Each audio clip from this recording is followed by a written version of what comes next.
Because what I've discovered, especially recently, is that mental health is like, it's a thing for everyone in some way. No one is strictly absolutely 100% okay. And so when I'm doing what I do, because a lot of my songs are about that type of thing, I just want to like help people and like connect. I think I want to give people what I was once given through therapy, and that is terminology, information, and like kind of an education. Welcome to the Cheers and Strings podcast, the show where I talk to musicians about what's happening in the local music scene, as well as listening to some of their original music. So today my guest is Fraser Morgan, who's a musician from Essex. He's performed a huge amount of gigs all across the country, performing his original style of punk folk. I already know this is going to be a good one, so let's dive into it.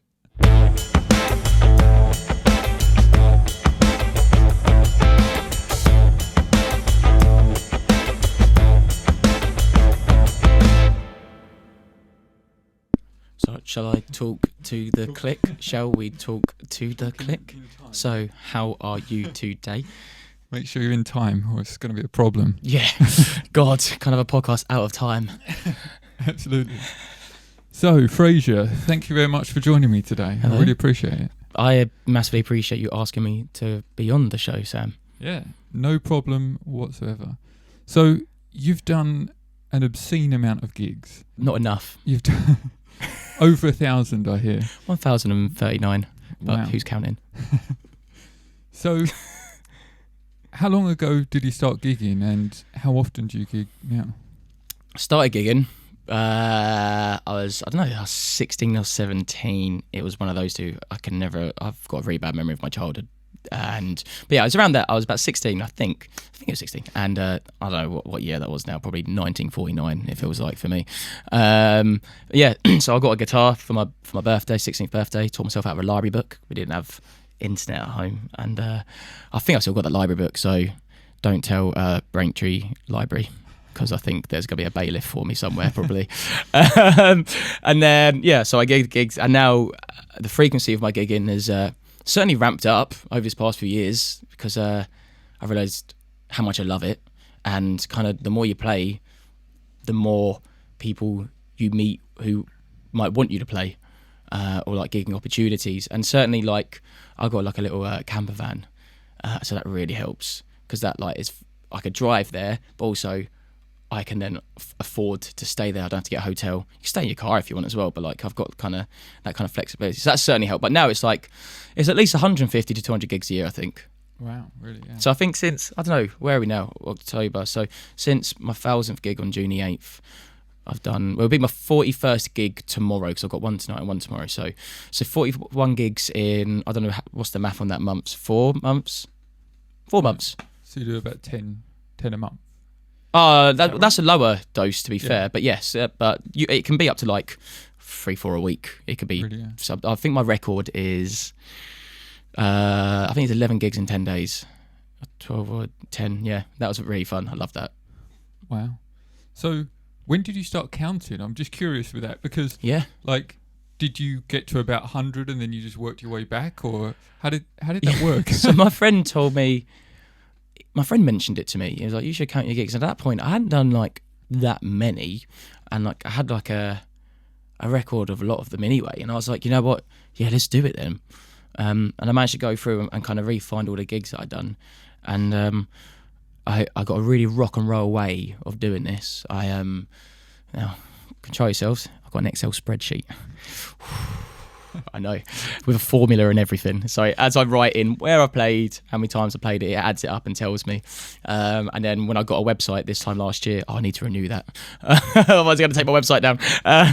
When I got a website about this time last year, I think as I hit 900, I was like, I should probably put this public somewhere. And so, but also, I didn't start like properly saying like, this was gig number 5, this was gig 10. The spreadsheet was literally, I don't know, Coda in Colchester, and I would just, if I played it again or something, I'd update the number from 2 to 3, and I didn't write down the date. I didn't write down how, because I never thought I'd get this far, and I didn't think it was like a thing. And so there's a bit on my website where I wrote down all my past gigs. I'm like, from about here onwards, there's no dates, there's no context. Some of these I don't even know, I can't even remember what they were, because sometimes I would write down Rachel's wedding, and I'm like, who is Rachel? I can't remember. I think that might have been my old science teacher. I don't actually know, but yeah, so it's quite funny. So you did your 1000th gig at the Colchester Arts Centre. I did, yeah. That looked amazing. I wish I was there. Yeah. So what was that like? Nothing like I've ever experienced before in my life. Like, honestly, I still live the buzz of it to this day. Sometimes I'll like, not in a way of like, wanted to watch myself again, but just wanted to relive the night, because I got the whole thing recorded, all the audio, all the video, everything. And sometimes I'll just go back and just relive that atmosphere. And just, it was, everyone who was there that night have said to me, like, it was insane. Like, just because I don't know what it was about it. I think it was just a room full of really, really good people and really good artists and really good staff. And like, it was spot on. It couldn't have gone any better. And I'd spent so long planning, and I did it all like myself. I rented out the art centre, I promoted it myself with the record label that I started, Sarbuds Records, and I run with my friend Jake Cheek, and I just was like, let's do it. And I was really happy I did. At first I thought it'd be cancelled, because I didn't ask about ticket sales for ages. I was like, I don't know. And at one point it was at my friend's birthday, and I think my bassist turned around to me and he was like, go and find out. No, he got there at night, but I'd asked, and I was like, hi, like, how is it? And they told me it was like 200 or 300. And I was like, oh, so we don't have to cancel it. Oh, wicked. And that was like 2 months before the gig or something. I can't remember, but it was like, oh, I was expecting like 50. I didn't think people would really care. So the fact that people showed up from across the country as well, because I go off and play you everywhere I can, people travel for it. And I'm like, in part of me is like, why?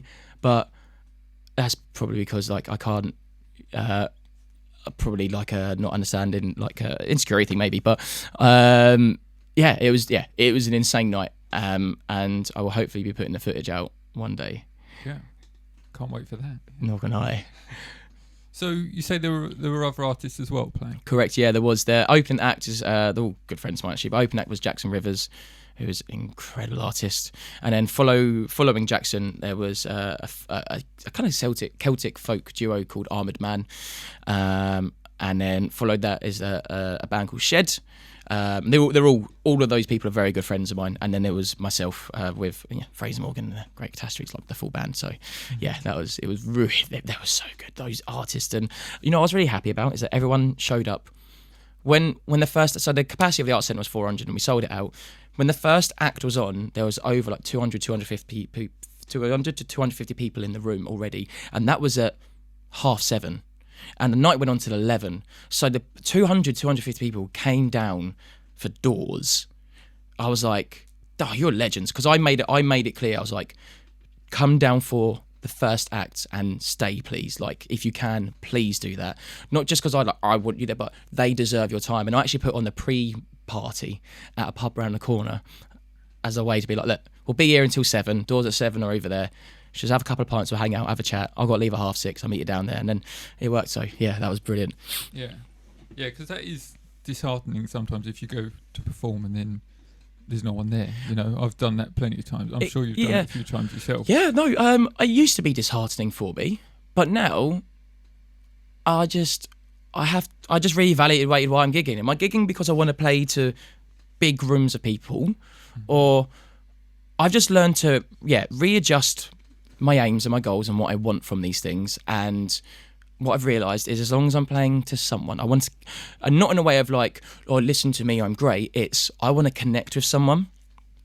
Because what I've discovered, especially recently, is that mental health is like, it's a thing for everyone in some way. No one is strictly, absolutely 100% okay. And so when I'm doing what I do, because a lot of my songs are about that type of thing, I just want to like help people and like connect. I think I want to give people what I was once given through therapy, and that is terminology information and like kind of an education around it.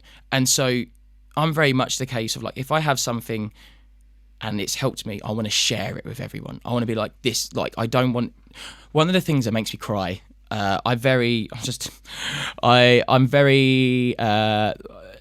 stuff that makes me cry the most, and it's really silly, is seeing videos of like people who like are like suffering with their mental health. I just like, it makes me want to bawl my eyes out, like especially on TikTok. I'm like, that's stuff that gets me like the most in life. And so I'm not here to fix everyone.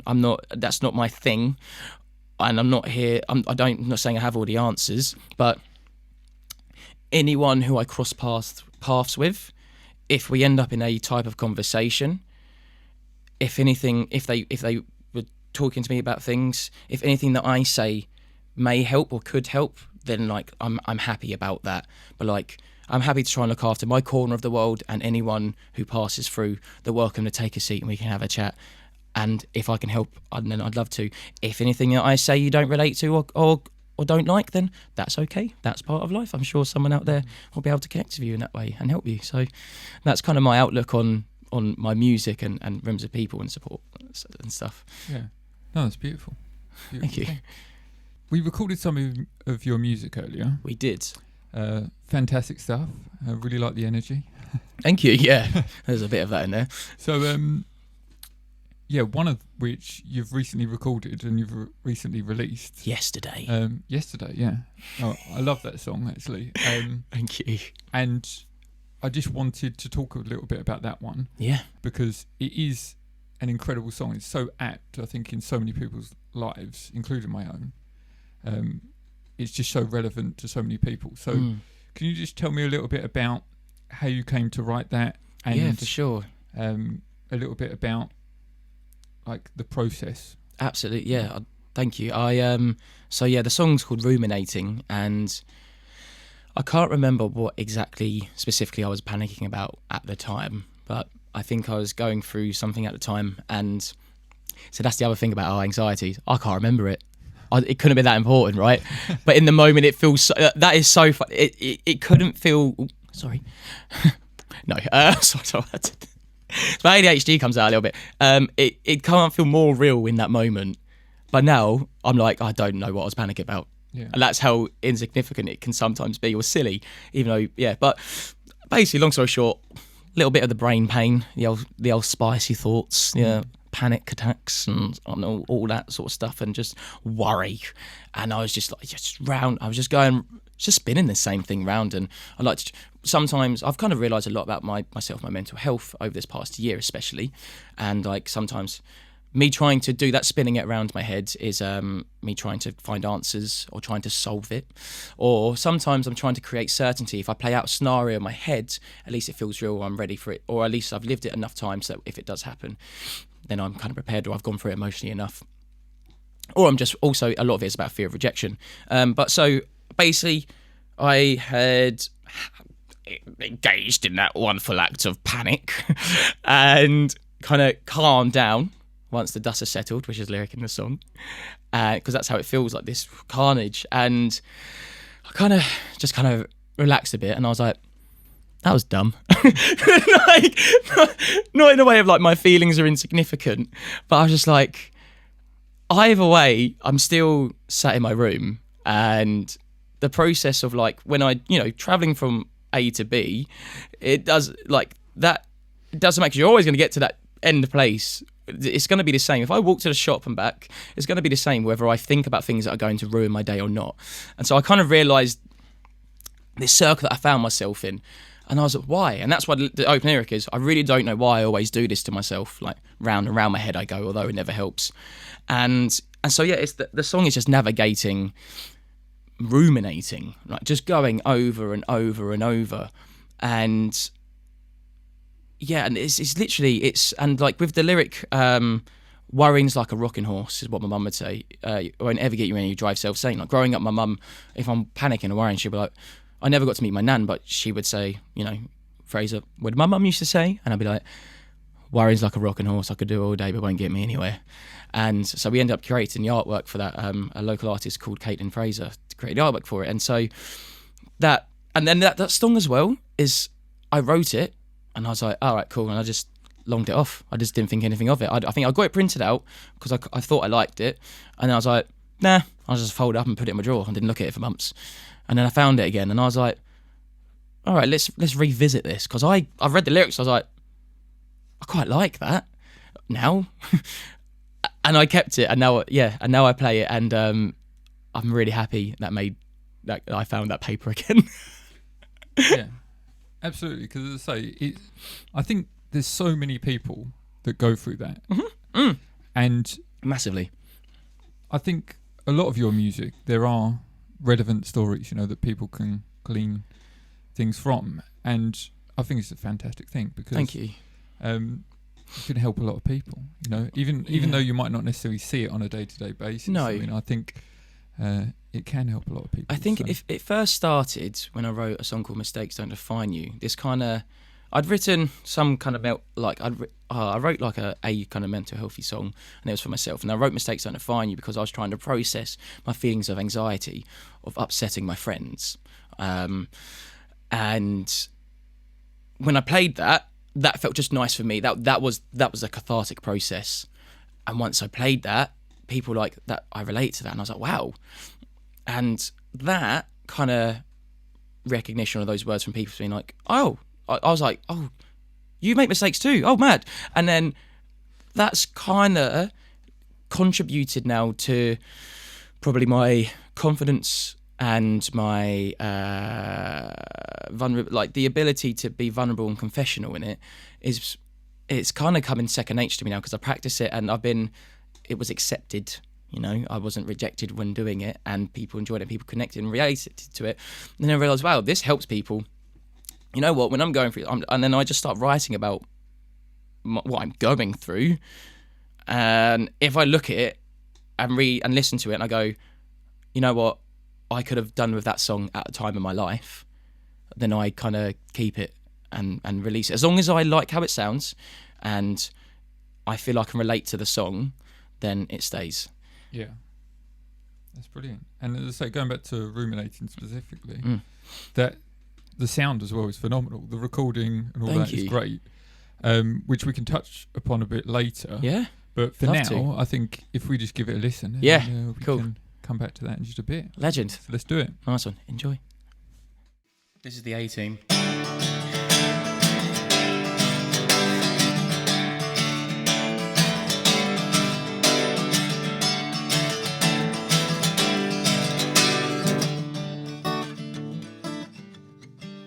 Well, I really don't know why I always do this to myself. Round and round my head I go, although it never helps. The constant mental war I have, the swings and roundabouts. Like one big weight set on my chest, no, I can't leave my house. It's a constant uphill struggle and a frequent maintenance. I'm mentally self-harming and none of it makes sense. But worrying's like a rocking horse is what my mum would say. It won't ever get you anywhere, you drive yourself insane. But I can't seem to help myself, oh mama, I am scared. What if there's some degree of truth to words inside my head? And that little voice inside my brain's an awful lot like mine. It never says nice things to me, I trust it every time. I know this circling is so frustrating. Oh, I wish I could stop all this ruminating.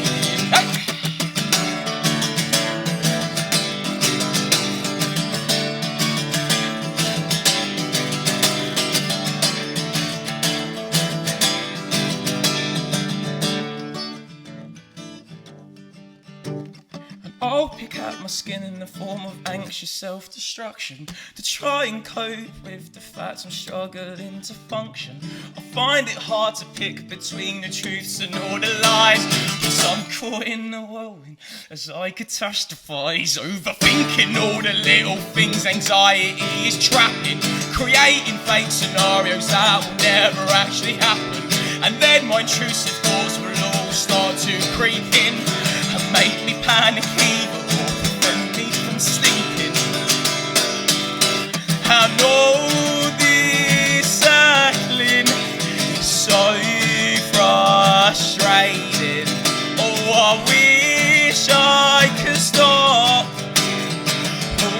this ruminating, hey! Ruminating, ruminating, and ruminating, ruminating. But then slowly, eventually, the dust will start to settle. After God knows how many hours, my brain is going mental. I'm physically exhausted after self-annihilation. Well, I wanna fix the damage, but I'm too scared to face it. After all this overthinking, my thoughts were never right. After catastrophic worrying, it all turned out just fine. I wanna say I learned my lesson, so it doesn't happen twice. But I never learned my lesson, so here's until next time. Yeah, I know this circling is so frustrating. Oh, I wish I could stop all this ruminate. I know this circling is so frustrating. Oh, I wish I could stop and all this ruminating, hey! Ruminating, ruminating, and ruminating, ruminating, ruminating.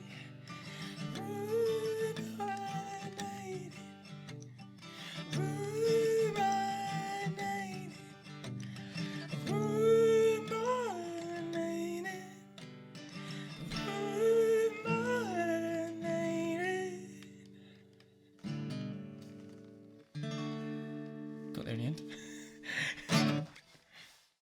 How do you usually approach songwriting? Like, do you usually sit down intentionally to write a song, or is it something that just comes to you quite naturally? What's the process? It's a little bit of everything, really. But generally, like, I'm always like writing ideas or like having ideas in my head, or like it'll just throw lyrics at me. Like I'll just be thinking and trying to kind of put what I see into rhyming. Essentially, I write poems first, but if I hear something and I hear a melody in my head that goes along with it, or like I just 90 out of the 100% of the thoughts and ideas that I have, 10% of them, maybe even 5% of them, I'll go, oh, I like that. What could that be? And then of that 5%, probably like 5% of that, it turns into a song that I like. But it generally, it'll be a thought or an idea, or a song title, and then I'll just kind of go from there. Like with, for example, with Ruminating, it was like, I don't know why I do this to myself. And I was like, that sounds like it could be a start of a song. But generally what I'll do is I'll write out a poem first, essentially. It's what it is. It's just loads of words that rhyme, telling a story. And then I'll look at it and I'll be like, how would I want that to sound? I'll be like, well, I really don't know why. I'll be like, oh, okay, that's a cool, I don't know, I don't know, just find that key, and I'm like, all right, on the guitar, I don't know nothing about guitar, really. I was like, all right, sound, and I'll just play what comes out. There's like, it's all lyrics first, like 95% of the time, 99 probably, really, it's all lyrics first. It's, and then the other bits just go on at the end, really. Like, the only reason I learn guitar is so I can say my words live more, rather than do a backing track or something. I think that as a kid, that's something that I wanted. So, because like for me, that's the backwards way of doing it. Yeah, my friend John in combat sports, we were having this conversation. He said the exact same thing. Yeah, because I would always write music first and then write lyrics to music. Right. But each to their own, Like, I think in many ways, having a song that's lyric led is better, because in some ways, but I think both are important. Yeah, absolutely. You probably get a lot more of a meaningful song if you start. Well, it depends on your substance. It's like it's subjective on like your opinion of the word meaningful, right? Because some people absolutely adore melodies, and like the math rock out there sometimes insane. All those, obviously the lyrics should be good, but some people just want to.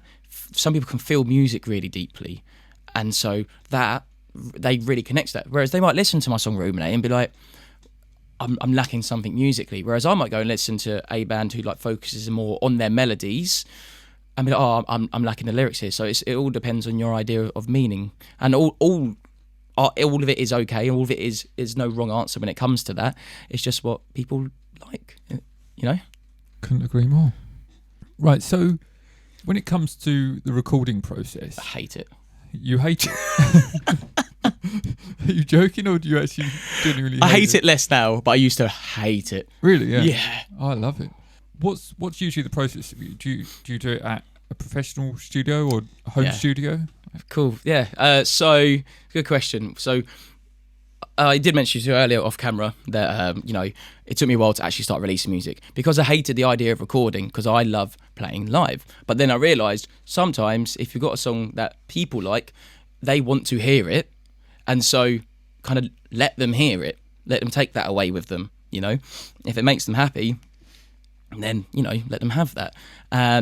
But yeah, so the first time I recorded, I think it was Homes Where the Highs. That was in like a professional kind of studio, and it was a really difficult recording process. But then I've started to love it. I don't hate it as much as I say. It's just like, for me, it's not my priority, so I kind of forget to do it sometimes. And it's because when I'm playing, I like connecting. And so if I'm in like a room and there's no one there, I'm just playing to myself. I'm like, oh, I can't go over this. And then I'm a perfectionist sometimes, so I'm just overthinking stuff, ruminating. But so...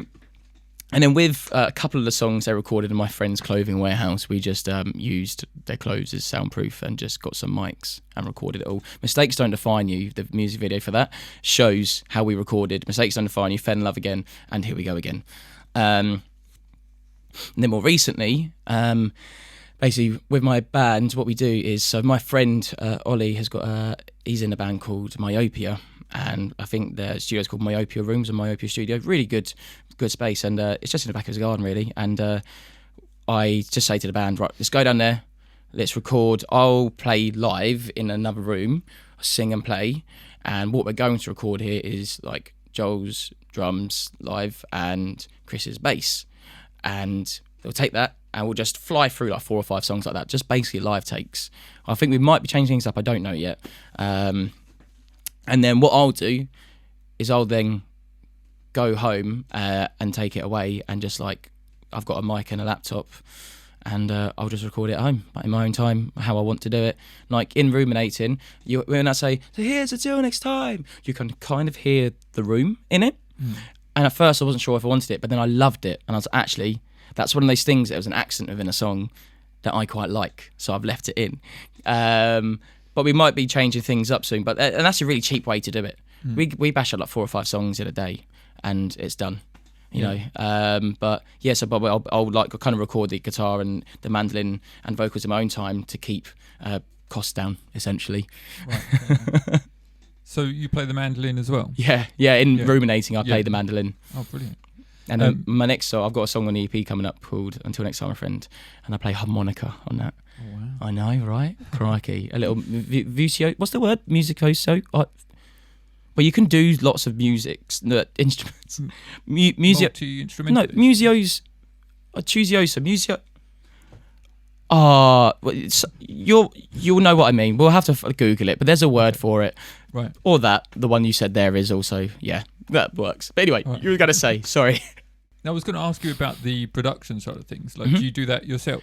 No. So my drummer, Joel, is an absolute genius.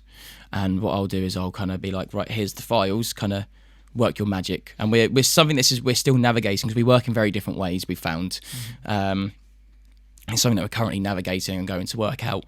But he's brilliant. He's so good, and I wish more people knew about him. But yeah, what I would do is we record all the stuff, and I'd kind of give it to him. I'd be like, right, kind of do what, like, your effects and stuff and things. So I can do it, but I overthink it too much. I'm too close to the song, and he's a little bit further from it than me. He's still in it because he's in the band, but so he'll take it away and work his magic and see what I think, and then I'll send him some notes, and then eventually, I said we're getting better at it. We'll sit down, we'll go for everything and be like, right, let's do this bit here. Oh, what about this? Or I'll be like, oh, I can hear this thing. Or and then that's like the kind of mixing process. and then my friend AJ at Black Cactus will then master it, and then same will happen. He'll send me a version too. I'll send him some notes. I might go sit with him, and like I have like an idea of things. Yeah, and that's I actually really enjoy that process. It's my first time releasing an EP, and it's been really stressful because I did not leave enough time for things, and I have apologised to the band many times, but I've got some plans for future. But yeah, but that's the general process of it anyway. Yeah. All right, that's brilliant. Because I mean, Ruminating sounded great. Like, thank you, and that cost me not much money at all. Really, yeah. Yeah, genuinely. Like, I paid Joel to mix it, paid AJ to master it, obviously paid to use the room. I don't know how much it cost me, but it wasn't much compared to what most people pay for their songs. And like, it's just sometimes, yeah, there's this studio quality. I always want studio quality and stuff, but sometimes some of the best songs aren't studio quality. Yeah. Like a song called Cyclone by Sticky Fingers, that's not studio quality. Some of my favourite songs aren't. Hey Sandra by Medium Build is not studio quality. He just recorded it out on his iPhone, and like they're some of the best songs. So don't fixate on that. If you're a music maker, don't fixate on that. Just record what you want and you feel represents what you want at that time. There's a song on my EP coming up, and I did not record it studio quality, and I love it because of the fact it didn't, because I wanted to emulate what I'd heard from other people do, you know. Yeah, because I mean, it's such a subjective thing at the end of the day, and correct, exactly. I mean, I think 90% of the people anyway don't generally listen to the minute details, you know, that they just enjoy the song. Exactly. Or they don't, you know? Unless you are a producer or a mixer, because that's when you hear it all the time. That's when you go, oh, I can hear this thing up here, and you know, you can.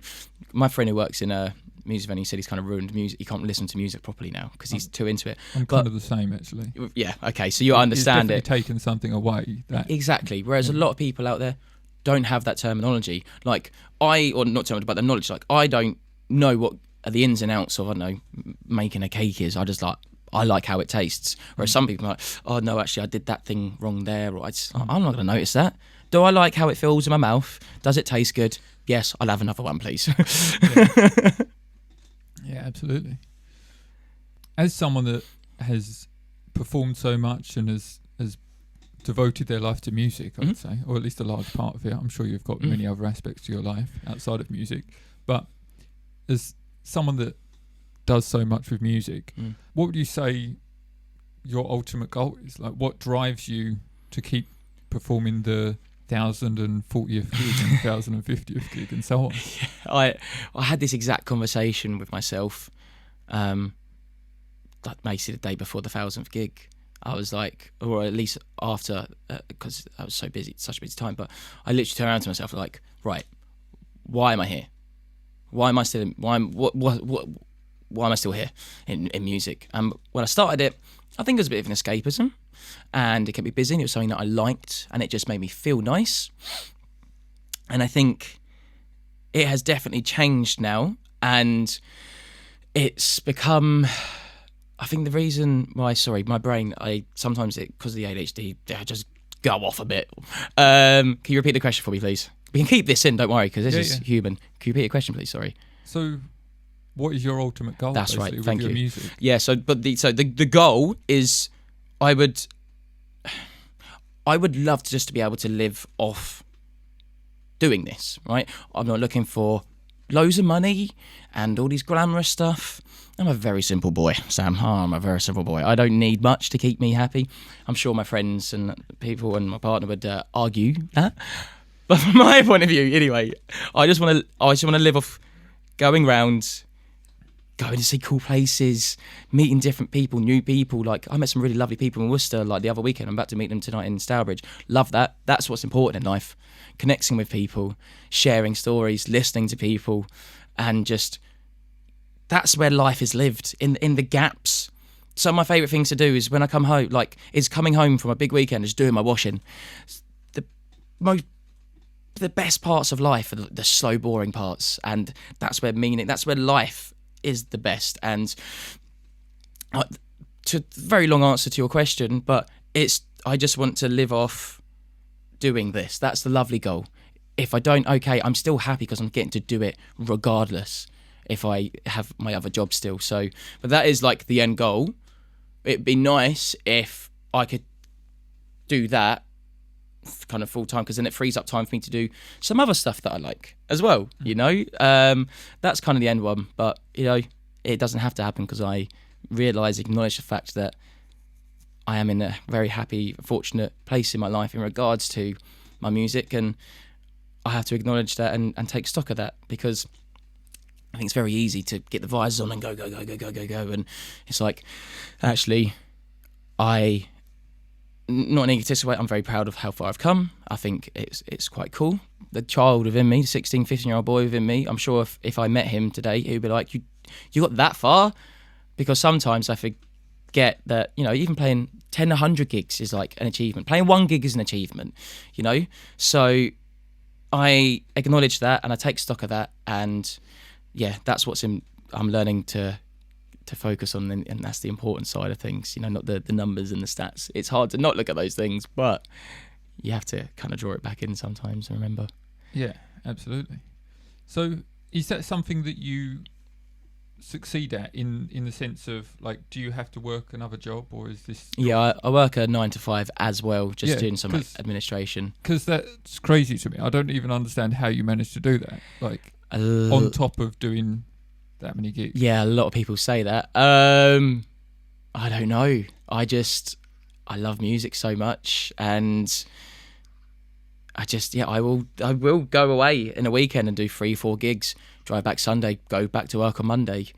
And I think it's because doing the music and going away on the weekend helps me to go back to it's that blow off so that I can go back to work in a weird way. And I need work I need some stability and some continuity and routine as well. And that kind of brings me kind of for now. But yeah, I do invest a lot of time into the music and stuff, but I've been able to manage it quite well. Before, not so much. Very bad, not burning out and trying to actually not put too much emotion and stress into things, because then I stopped making it fun, because I was worried about the 1,000 gig. I put so much into it, I started to not enjoy the process and had to stop and be like, this is really fun bit too, it's not just a night. So but yeah, it's crazy. And I also run the record label, and I put events on and stuff, and kind of help kind of manage artists and give artistic kind of support and advice. But yeah, who knows, one day it might be different, but if it's not, at least I tried. Yeah, that's brilliant. That's the success. There's no failure in trying. The true failure is never trying at all. Oh, that's like a live, laugh, love sign, isn't it? It's true though. It is true. Also, it is true.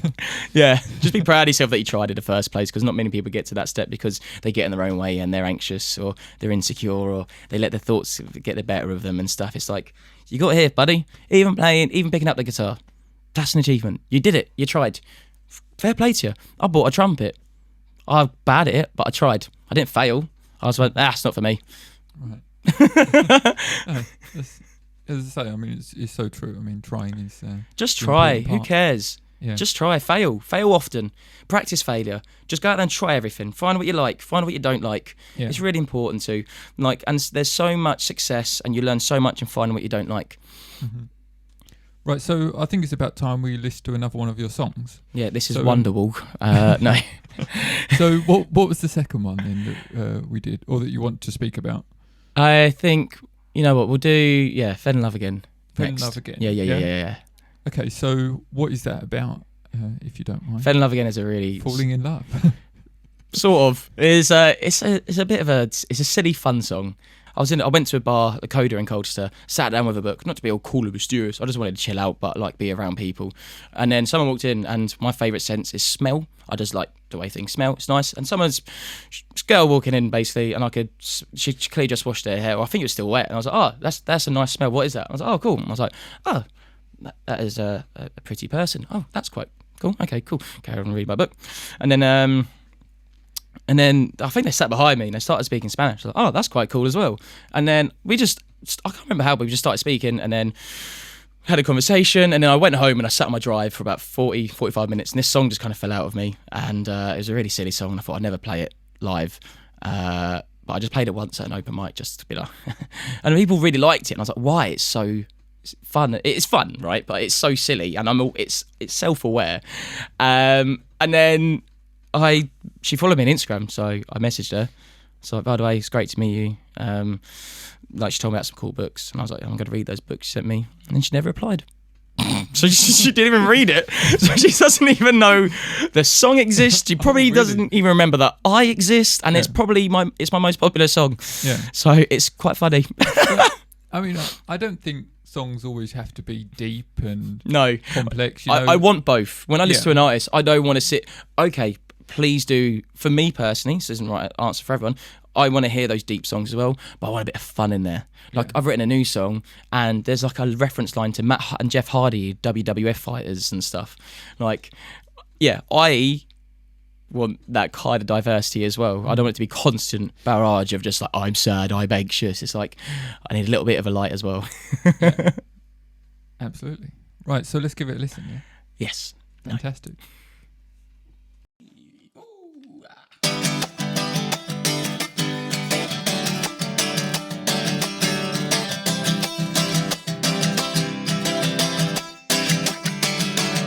Well, my mum's gonna hate me because I fell in love again. But I promise this one's different, famous last words that I send. But mum, you've gotta listen. She's cool and got an accent. She speaks to Espanova. Her eyes me rock. She got that goddess type of face, the one you see on magazine. She's got that vintage type of beauty. She'll be the death of me. But I don't mind dying if hers the last face that I see. She's beautiful and kind, strong, kinda icy. And if I ever overstep, she'll put me in my place. But old Harry just begs that'll never be the case. I'll be with her for just a minute, and then an hour's past. She's got a really awesome body, shaped like an hourglass. And I love the way she laughs. She's a sexy senorita.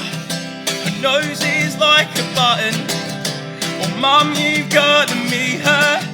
She mixes up her words when she speaks that Espanova. She lights up the room just like a supernova. Oh, but mum, you gotta listen, please, are rolling your eyes. I swear this one is different, why would I ever lie?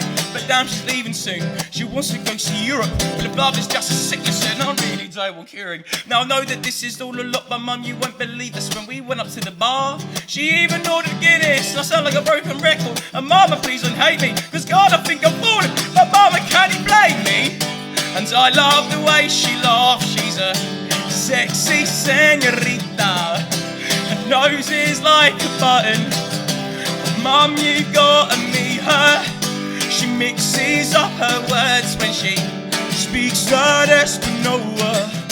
She lights up a room just like a supernova.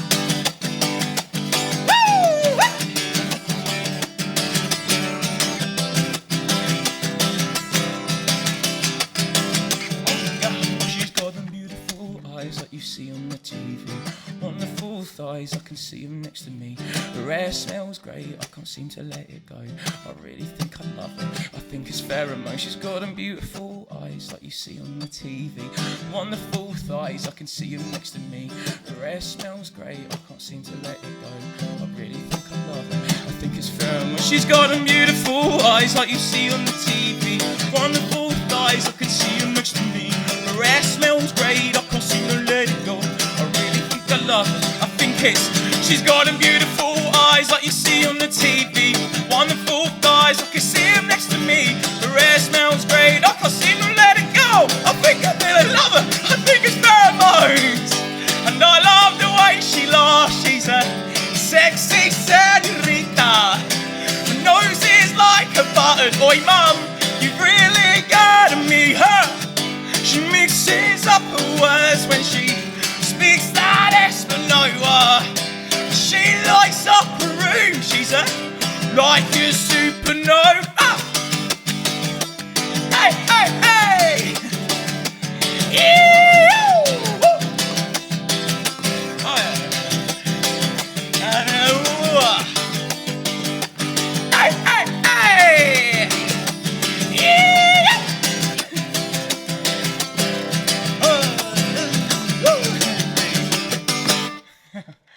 It's a great song. So what are some of your favourite musicians? Like, who are some of the musicians that you would say that you're influenced by? Because your music, I'm trying to think of some artists that sound the same. Mm-hmm. And I'm sure you take influences from a number of different places, but it's a very unique sound, I must say. I don't know if that's the emotion that you portray in your songs, But I was just curious to what musicians inspire you. Yeah, I mean, growing up, put my cards on the table. It was Ed Sheeran. It was. I wouldn't have guessed. Really? No, not at all. So that's really interesting because I liked the way he performed and liked the way he spoke to people. Not necessarily all this, like the content of his songs, but I loved that. And then I discovered Nisloppy, who inspired Ed Sheeran. And I love Nisloppy. And a lot of people say I sound like them. I just listen to their music, but I never try to be them. But I love their lyricism and their playfulness. So I try to, if there's things that I try to like imitate them in my own way. So that's just how life works. It takes you about 5 to 10 years to write out your favourite artists, essentially. So I was just basically doing Ed Sheeran songs probably for 5 years, I don't know. Like, but I loved the performing aspect, so I would try and like take notes on how Ed Sheeran would perform, or like the playfulness sometimes within his Loppy songs. Also a massive fan of rap. Love hip hop and rap. My first ever album that I chose, I was 8 years old, and it was Eminem Curtain Call. The first ever song I learned all the words to was Mockingbird. And I've always loved the flow. I love storytelling. So then I wanted to imitate Eminem, because I'm like, I love storytelling. I love the story of Mockingbird, for example.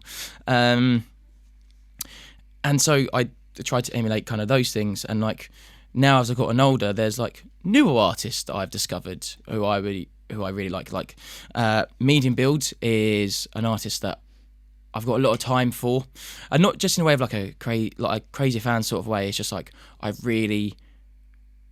got time for what they're doing. I really respect them, because we're kind of, even though we perform in different ways, because I'm a bit mental and he's a bit more calm and stuff, but he gets a scream on.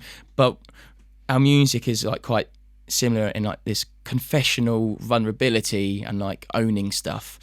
Some of his songs give me the confidence to open up some parts of myself that I can explore and sometimes maybe put in a song.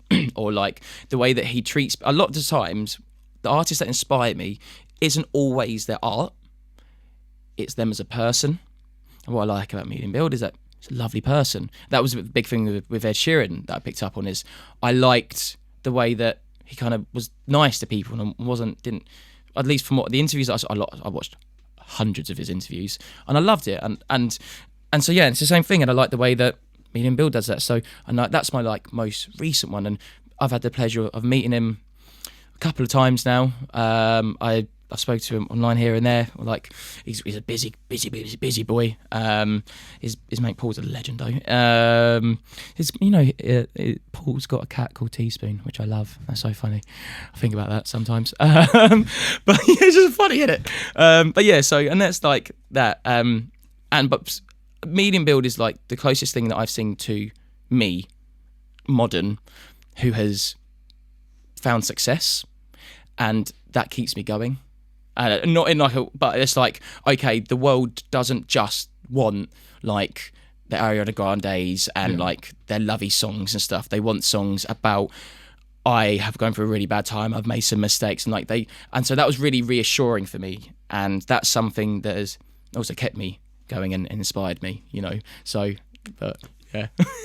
Yeah, because it does sometimes feel like that. It does sometimes feel like there's only that pop music space. Yeah, and I'm aware of the fact that I'm quite different to like pop artists. I'm a bit like the videos you see today, very calm and tame compared to what I am live. Like, because I like to let it go, because it's my space. I can't be like the person you see on stage. I can't do that in public, because I get banned from Iceland. But it's my safe space to do it up there, and I can let things go. It's cathartic, but also I love entertaining and make people laugh. Yeah. And it's just fun for me to do, and it's not a different character. It's me, but we got a cooker. It might be on gas 4. It's just me, but turned on 6. You know, full on boil. And my brain has lost what I was saying, or what the question was. But long story short, I don't know. Yes, I don't know. I can't forget your question. My ADHD is like. We were just talking about your influence. That's right. Yeah, it was the influence stuff. So, but yeah, music and stuff. Yeah, and yeah. No, I think that's probably why. Like, I was slightly confused about the Ed Sheeran thing, because I see him as just so mainstream, Yes. and you're not mainstream. No. And I think what I got from him was the ability to play guitar and like almost rap a little bit. I definitely got that. Yeah, I get that now. I was thinking about it in hindsight, and I think that was a big one for me. But yeah, but also the way he responds to people. That's like even like Robin Williams. He is a massive influence for me as a person, and Lee Evans. And sometimes people say the best. I've had quite a few people say this. They come up to me like, "You remind me of a mixture of like The Streets and Lee Evans when you perform," and I'm like that. That's so. But I've had it quite a few times. But that's because I grew up with Dry Your Eyes, Mate, and Fit But You Know It. Yeah. I never consciously took it on, but it's just a comparison. But Lee Evans, I really did grow up with, and I'm reading his autobiography in a minute, and I've read both, and I've read The Streets autobiography, and his ability to. So, yeah. Yeah. So, do you ever do any collaborations with other musicians? That's so weird you said it. Literally yesterday and the day before, I've been thinking about this, and today I've been like, I think I want to collaborate more with people and feature on some people's stuff and work for some of my friends, and I've got many people in mind who I want to work with, I want to feature on some of their stuff and write together and do some videos together, because I forgot to do that for a bit because I was kind of like, I should get my stuff out. I'm like, actually, just play with it. So I haven't, but I want to. Yeah, because I think it's a great thing to do. So, like, if anyone has Ed Sheeran's number, no. That'd be a good one. No, I'd love to. Oh, mate, no, Medium Build would be a sick one actually for me, to be fair. But that's not a necessity. But anyway, carry on. Yes. No, just in terms of like opening up doors, like things that you would not necessarily do, you know. Like I think it can just really, bring something out. You know, massively. that I makes a completely big agree. difference. So you mentioned before that you play mandolin, yeah? Well, I can some chords. Yeah. So do you play any other instruments at all outside of guitar and mandolin? No, because I kind of forget to. I want to as well. I tried to learn piano for a bit, and I was like, ugh. And I learned enough of the mandolin to play some songs. I don't know music theory. It's not in my thing, but I will always try everything. I just forget to try stuff. Like trumpet, picked up a trumpet. I was like, gave it a go. I was like, oh, I forgot to keep carrying on. But I've just moved house and I found my trumpet again. So who knows what's going to happen. But I just got a guitar because I just wanted to be able to back up what I was doing lyrically, essentially. Because I've been writing poetry. I know a lot of people were like, oh my God, he's been a musician since he was 4. But like, I'm not one of those like child wonders or anything like that. But like, I always remember just like loving rhyming. Yeah. And so when I got older, I wanted to rhyme, but in public. But I didn't want to do poetry. I wanted to rap publicly with a guitar, which is why mistakes done. If I knew the way it is, Fed in Love Again, like that's why those songs exist. So what style of music would you say that you play? I don't know. This is the thing. I was trying to work it out because it's like got that. Because especially the stuff with the band that I've seen. Yeah. You wouldn't expect to see acoustic guitars going on with the energy and sound that you've got, you know. So yeah. It's sort of like punky folk, right? Well, this is right. So yeah. So that's what I say about myself online, because I was told by enough people that's that. I don't know.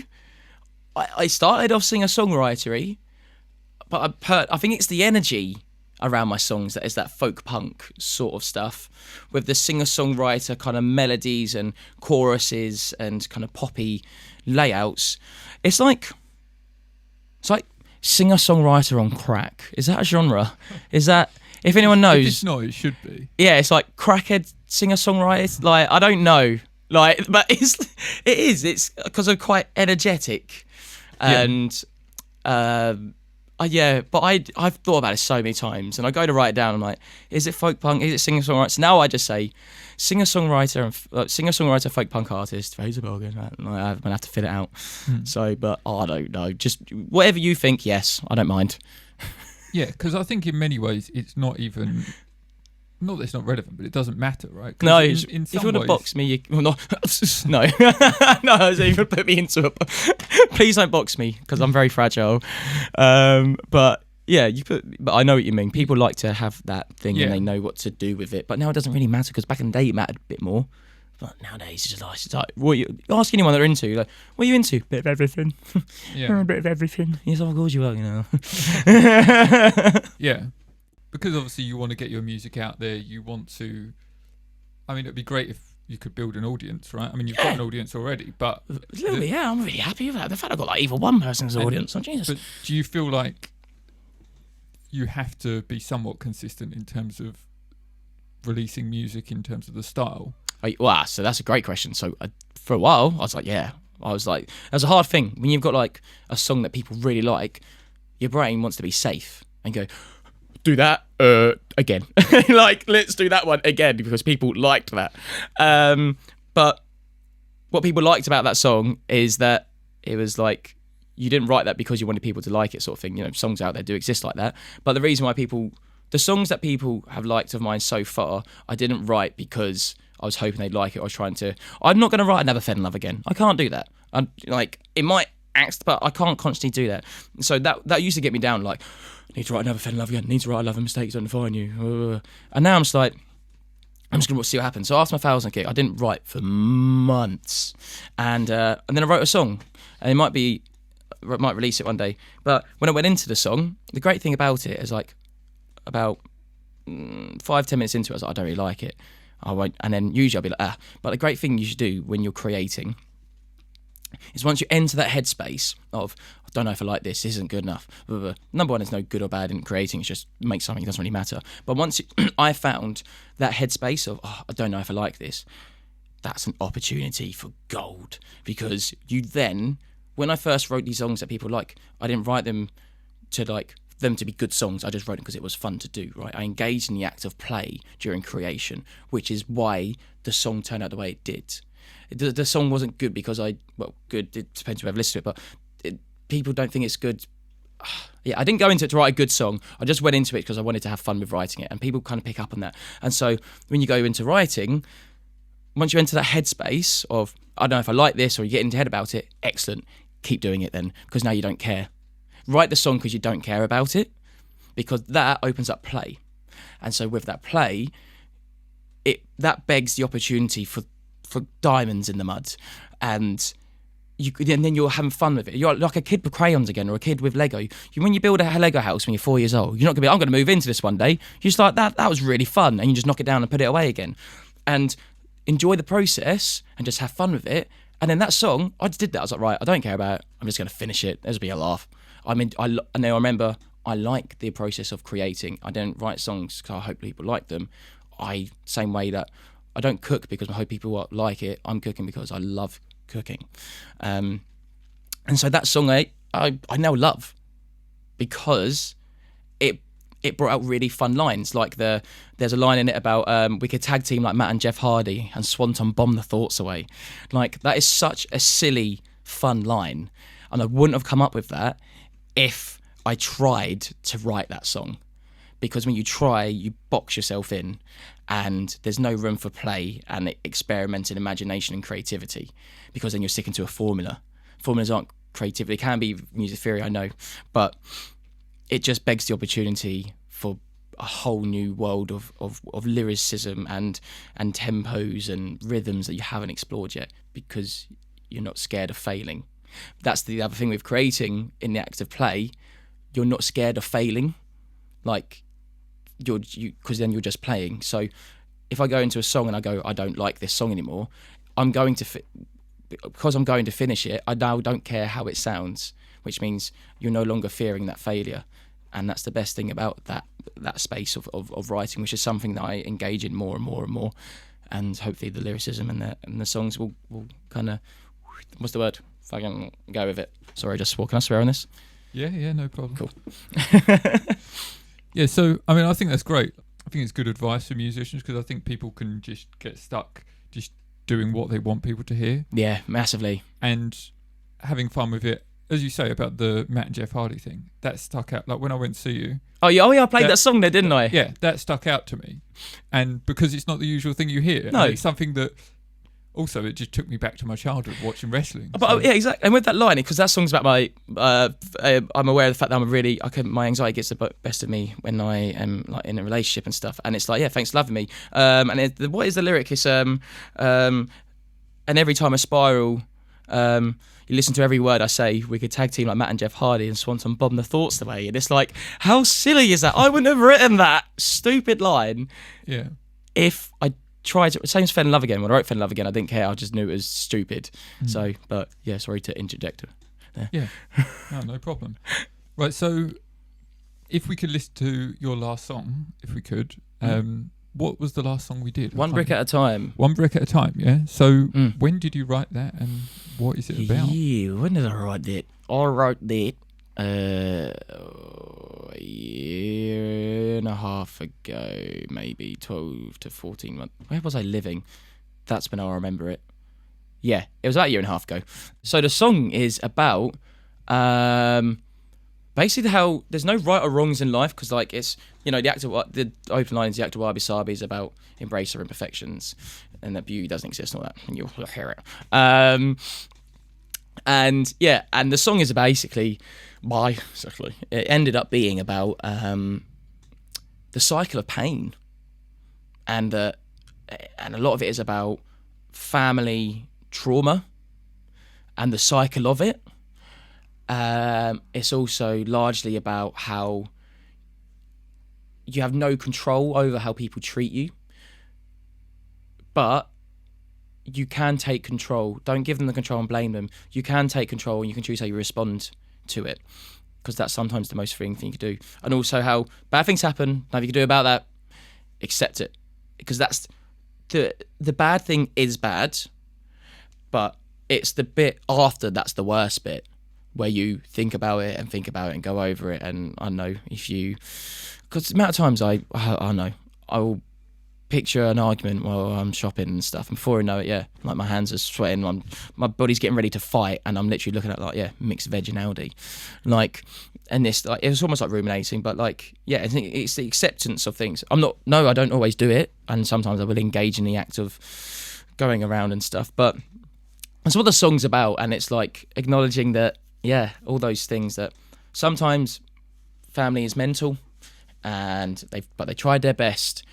And I can understand that. And it's like a compassionate thing. One of the things I had to do in my life is compassionately, engage in compassion with some people who have upset me or hurt me.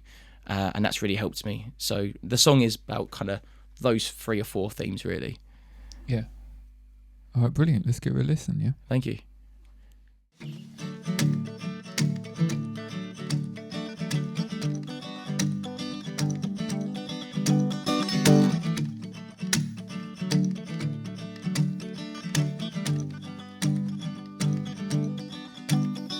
So the acts of wabi sabi is about embracing our imperfections, understanding perfect don't exist, and that beauty is just a spectrum. In one thing I might find happiness, another might find disgust. I don't need to back up my opinions, not something to discuss. See, everyone has it hard in life, and at the end we die with nothing. See, bad things are always happening, but acceptance removes the suffering. Alright, so your neighbour might be a dick, and that car might have cut you off, but that happened to you days ago, and here you are, you're still pissed off. We're a funny thing, us human beings, like we do it to ourselves, trying to live up to man-made expectations as a toll on your mental health. And I pick apart the parts of me that I don't think are quite right, but nothing and no one is really normal, and I think that's quite alright. Whoa.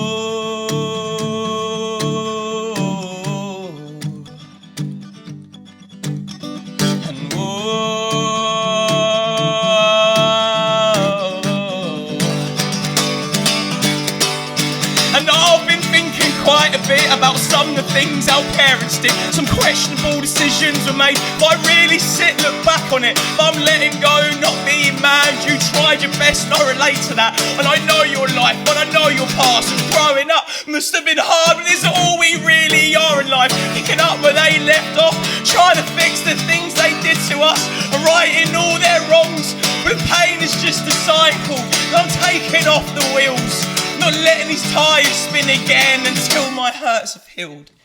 Whoa.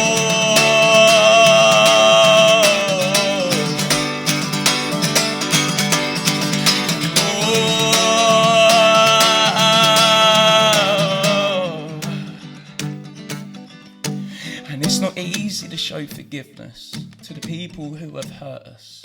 But in order to take that pain away, it's a process in which I trust. And I've had to swallow my share of punches in an act of preservation, or else I'll be the one that's eaten up by the pain and the frustration. I know I once read this quote online, and it's something that I look up to. It says, if you never heal from what hurt you, you bleed on those who didn't cut you. That's what I mean, you see, you stop the cycle if you hurting one another. Yeah, someone might have wronged you, but don't make another suffer. So take your heart and heal the pain, and I promise you'll be fine. For the healing process is like a wall, one brick at a time. And I promise you that when you're done, you'll sit upon the wall you've built, look at the things you've overcome, and then tell me how good it feels. There's a lot of words out in it. Are you watching, ladies? Are we all on? We are good. Okay, so, sorry, remind me of that. That song, okay. Well, Mr. Brightside, the song that I just played. That's the one. Yeah. One brick at a time. One brick at a time. Yeah. So, is that on the EP? That's going to be on the upcoming EP. Yeah. That is.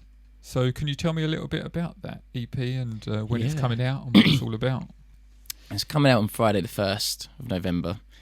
And it's called I Hope You Can't Relate. It's basically 5 songs on it. One of them's Ruminating, one of them's that. And it's a collection of songs really that are all, I didn't realise it kind of at the time as well, but I was just navigating different parts of the things that I struggle with. So like the first one is Ruminating. Struggle with ruminating, anxiety, like kind of overthinking. Until Next Time, My Friend is on there, and that's a song about kind of my fear of death, or at least as well like the fear of passing time, or the fear of like people I love dying. So, and then I haven't decided the order yet, but then I think it'll be a song on there called Humanic Panic, which is about my difficulties with trying to navigate the fact that like I'm always worried that I'm behind, or that it doesn't mention that, but the part I was worried that I'll never make it, like be able to live off music, I'll never be able to get to where I want to be before I die, basically, and about having to work this full-time job, but I just really would love to be able to connect with people like full-time and do that, and trying to find a way out of these thoughts and these places really, and just freaking out, panicking about like my friends not having kids and stuff. So there's just a lot of it that is and then the song after that is One Brick at a Time, which we've kind of discussed, and then the final song is Someone to Come Home To, which is about my kind of I used to really struggle with like just wanting to be in a relationship and wanting to be loved, and so it's a song about that really. I just about wanting. It's called something. It's about wanting someone to come home to. It's about wanting to have someone there, but like I don't. In a good way, I've kind of worked with that emotion a lot, and like you don't. A relationship isn't that you employ someone to love you. It should just be like you hang out with your best mate, really. So it's all these 5 different things that I kind of struggle with, and a lot of people say like, when they play live, like, oh, I hope you can relate to this or something in like some way. And so mine was like a funny way of like, oh, I hope you can't relate. And I was like, actually, that could be quite good, because I hope people can't relate to this, like for their own sanity, because it drives me mental. Yeah, and I think it's, in many ways, it's kind of an ironic name, because I think so many people will relate with it, including myself, as I say. So, but I think it's a great name, actually. It's an apt name, but as I say, there is a kind of a level of irony in there. The fact that I think a lot of people will relate. In that way, that wasn't. Yeah, it wasn't meant to be ironic. It's just a genuine like, I hope you can't, but also But then, I get what you're saying. Yeah. As I said earlier, like I love connecting with people and helping people, and so putting these words out there and this terminology and stuff, I'm hoping it can people can. Do you know one of my favourite feelings in the world is when I'm going through something and I hear a song, and I'm like, that was it. Like recently, There's a band called 2 Day Coma, and I'd spun their song Shudder a lot because it's a really good song. And I was actually, I need to listen to it because I love this song. Why haven't I listened to their albums yet? I listened to their most recent album, Blimey, and they've got a song in there called Thanks a Lot. And it just perfectly summed up how I'm feeling at the moment. And I love that feeling. Like, there is someone, there's something out there for how I feel. Like someone said it for me. It's like when you're a kid and your parents like speaking for you. It's like, yes, thank you. You got it. I mean, yes, I am hungry. Feed me. Yes. Like, and so sometimes with my songwriting around like mental health stuff, it's like, it's my attempt to give people like an outlet or like a terminology. Like I've got a song called Call Me Mate. That was, a lot of that was it was intentionally written to educate and give permission to anyone really, but in this case, because I wrote from a male perspective, it gives permission to men to talk. And so I wrote that intentionally like that. And so with Hope You Can't Relate, there's elements of that in it too. And so yeah, that's kind of like how that body of work is. And I was talking to my partner the other day about it. It's like I'm genuinely like so proud of the end result, and like, but again, not in like I'm great sort of way. It's just I've listened to the songs and gone, I needed that song in my life at that point, and there was a point in my life when I needed that song, and I've written it and might help someone. I hope people can't relate, and it just sounds like it's been brought to life by bassist Chris and Joel with producing it, mixing it, and then AJ mastering it. It's just been brought to life, and it's a body of work where I go, I'm happy that'll be out there forever now. I'm not bothered about leaving legacy behind too much. Like my legacy that I want to leave behind is, if there is one, if you call it that, is that I want to.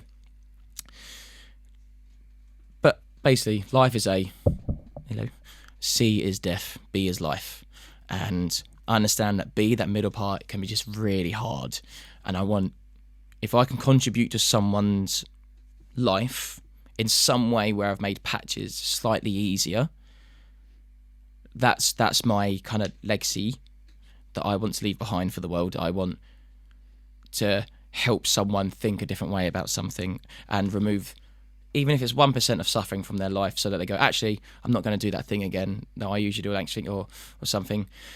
That's the thing that I want in my life. Okay, forget about me in 200 years. That's fine. But what won't be forgotten is that I might have shown someone how to talk about how they're feeling, which when they maybe have kids, they can then pass on to their children. And all of a sudden, like One Brick at a Time, that cycle of pain has stopped. Someone might have, like with my Call Me Mate song, it's by my friend who passed away. That song I don't know, it may have helped someone talk about their emotions rather than picking up a bottle and getting smashed, and then when they have kids or something, being a dick to their kids. That could have given them the idea or thought or even permission to reflect and address what they're going through, so that it never got to that. That's what I want with my life. Like, I don't want an ego. Like, I feel important. That will make me feel good knowing it's out there, but I don't need to be told about it, sort of thing. But yeah, that's with that EP. That's kind of what that is for me. It's like, I hope you can't relate, but if you can, I hope this helps. I've gone to therapy for years, and I've learned so much. And as I said earlier, like, if I learn something, I just want to help people. So that kind of EP is like vulnerable and confessional, and laying it all bare. And I just hope it helps someone, really. I hope it doesn't have to help someone. Like, I hope people aren't going through it, but I know people are, and I hope it reaches the people who might be, essentially. Yeah. And as I said before, I mean, so many people are going through struggles, and I'm convinced that it will help a lot of people. One way that you're putting it out there is you're going on tour with this, right? I am, yeah. So big old hopefully tour. You'll be able to spread the word even more with that. So can you tell me a little bit about that? Many dates, short space of time. 16 dates, 5 weeks. To be fair, I could probably do way more than that. I'd love to. Maybe when I'm a bit bigger, if I get there. But yeah, I'm going all over the UK. I've just got really bad memories, like Colchester, Doncaster, Sheffield. There's loads. I'm really bad with words and remembering words and places. But yeah, it's all on my website. And yeah, I'm just going out there and I'm just going crazy with it. With some shows are solo, some shows are with the band, and you know, I'm doing it all without a record label or management. Booking agent actually helped me with this, which is quite nice, which is a new thing, and they're legends as well. But yeah, more or less, it's just like just going out, having fun, and connecting with people, and seeing some cool places, and seeing what is out there and who is out there. Yeah. So, are there any particular venues that you're particularly looking forward to?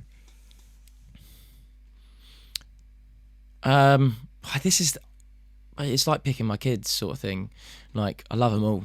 It's the same. An interesting one which I'm curious about is the one that I organised myself, actually. It's my only hometown show, because I went from a 400 capacity show that I sold out to then I've chosen to do a 50 capacity unplugged show in a church. Where's that then? It's St Leonard's Church on Hythe Hill in Colchester, and I'm very intrigued to see how that will go. Yeah. Because it's not like anything I've done before, and it's in a church, and it's going to be a bit of lighting, but there's nothing plugged in. Yeah. And I'm playing the EP basically fully, like, acoustically, and yeah, I'm very intrigued to see how that will go. Yeah, there's something about that, isn't there? As I said to you earlier, I had Chris Robson on here last time. There you go, Chris. Love you, Chris. You got your box of bees, isn't it? Got your box of bees. You should get that looked at, mate. Anyway, and he runs an event called the Pin Drop Sessions. Yeah, I played for them. Oh, you have? Yeah. Southend. Yeah, I played that. That's good. Which is completely acoustic. And, there's something about that. I think that the intimacy of that, you know, that I love. So yeah, me too. I really relate to that. I think that would be a great gig. Thank you. I think people always say to me, "Do you like playing solo with the bad boy, or what's your favourite?" I'm like, they're all just important as each other for me. Like, I need all of them. Yeah. Like, they're both great for their own different ways, really. And like, even playing acoustically is great for its own thing, but playing with full band is great for its own thing as well. Like, there's no, I adore them all of those dynamics. Yeah. Right. So if I could just change gears here slightly, to what extent would you say that social media plays a part in your promoting of your music and getting your music out there? Well, it plays a big part in it. I think. I mean, I don't know, personally.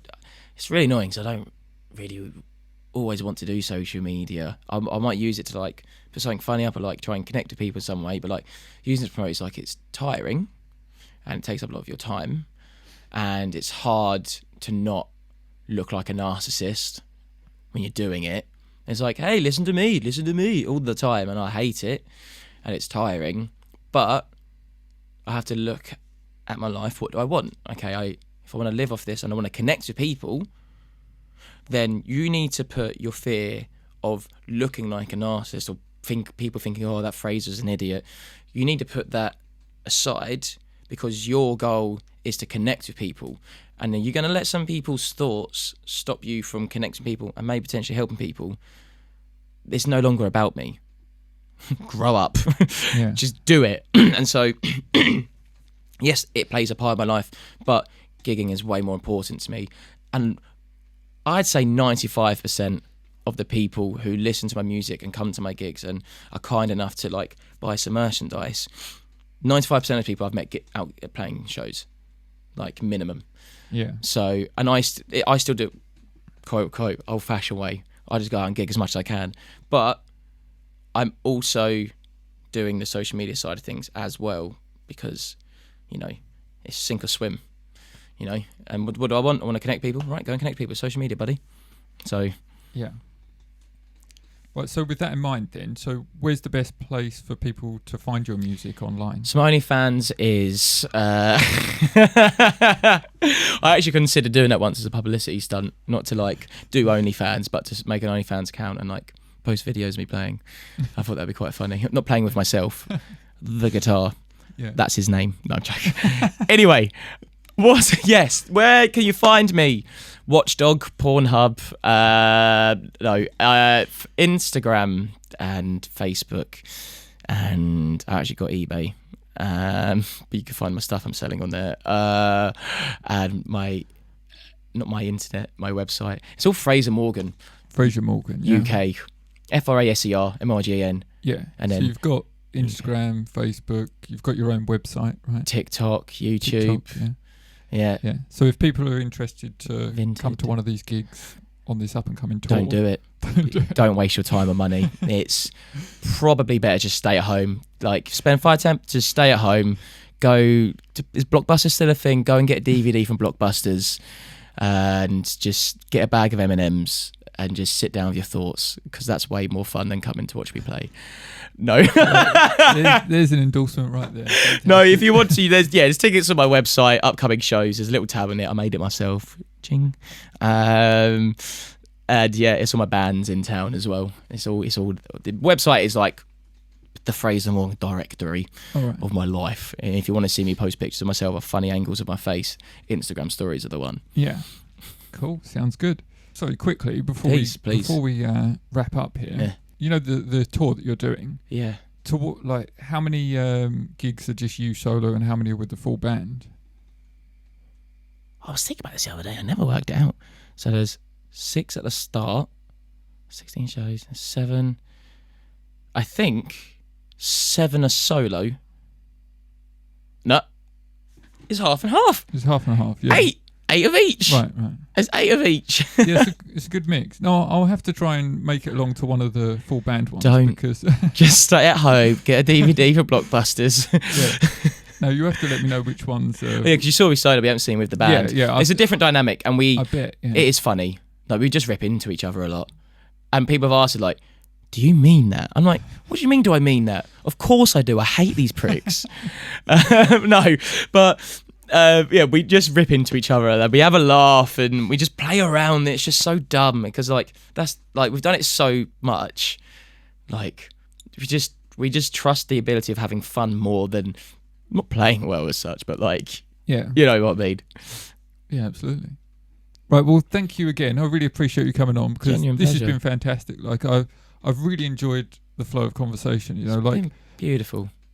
like sometimes it's so much more difficult to get someone to speak, and I can understand that. You've done a fantastic job. I have spoken for 5 of your guests, probably, plus more. At least, yeah. So, yeah, thank you again. I really appreciate it. Genuine pleasure. No worries. I'd do it again in a heartbeat. Yeah, That's what she said. May- Yeah, we'll have to revisit this further down the line, like maybe when you release an album. Oh, that's... give me a second. I haven't got the first EP out yet. Crikey. Yes, but maybe. We'll see if I'm still of interest. Because by then I might have just, like, had a breakdown and just got into, like, I don't know, Russian techno. I don't know. That's very specific. But, you know, what's happened to Fraser Morgan? He used to... Is that Fell Love Again guy? Yeah, I saw him. He's playing the spoons now, and he's playing the accordion, and he's just breaking down in public. Who knows? Stay tuned. Thank you. Pleasure. So that was Fraser Morgan. If you're a musician or a band from the southeast of England and would like to be on the podcast, then just email me at the address below and I'll get back to you. Thanks for watching.